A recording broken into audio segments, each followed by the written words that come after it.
ಹರೇ ಶ್ರೀನಿವಾಸ ಶ್ರೀ ಸತ್ಯಾತ್ಮರಿಗೆ ಜಯವಾಗಲಿ. ಪಾರ್ವತ್ವಾಚ ಕೇನೋಪಾಯೇನ ಲಘುನಾ ವಿಷ್ಣೋರ್ನಾಮ ಸಹಸ್ರಹಂ ಪಠ್ಯತೇರ್ ಪಂಡಿತೇರ್ ನಿತ್ಯಂ ಶ್ರೋತುಮಿಚ್ಛಾಮ್ಯಹಂ ಪ್ರಭೋ. ಈಶ್ವರವಾಚ ಶ್ರೀರಾಮ ರಾಮ ರಾಮೇತಿ ರಮೇ ರಾಮೇ ಮನೋರಮೆ சகஸ்ரநாம தத்துல்யம் ராமநாம வராணனே ராமநாம வராணன ஓம் நமேத்தி.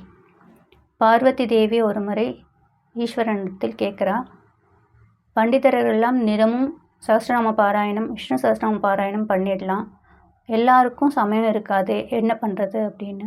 அப்போது ஈஸ்வரர் சொல்கிறார், ராமநாம ஜபமே போதும், 3 முறை ராமா ராமா ராமா என்று பக்தியுடன் சொன்னாலே போதும், விஷ்ணு சகஸ்ரநாமம் ஃபுல்லாக பாராயணம் பண்ணியா பலன் கிடைக்கும். அது எப்படின்னு ஒரு தடவை கேட்டும்போது ஒரு பண்டிட் என்கிட்ட சொன்னது, ராமா என்ற அக்ஷரம் சமஸ்கிருதத்தில் ய ர ல வ ர 2வது எழுத்தில் வருது, 2வது இடத்துல வருது, அதுக்கு 2 மதிப்பெண். அப்போது ஃப ப ப ப ம 5வது எழுத்தா மா வருது, ஸோ அதுக்கு 5 வேல்யூன்னு வச்சுட்டா. ரா மா 2 × 5 10 வருது. 3 முறை ராமா சொன்னால் 10 × 10 × 10 1000. ஸோ 3 முறை ராமா என்று பக்தி ஸ்ரத்தையோடு சொல்லும் பொழுது பகவான் நமக்கு விஷ்ணு சஹஸ்ரநாமம் ஃபுல்லாக படித்த பலனை கண்டிப்பாக கொடுப்பார். ஹரே ஸ்ரீனிவாசா ஸ்ரீ சத்யாத்மரிகே ஜெயவாகலி.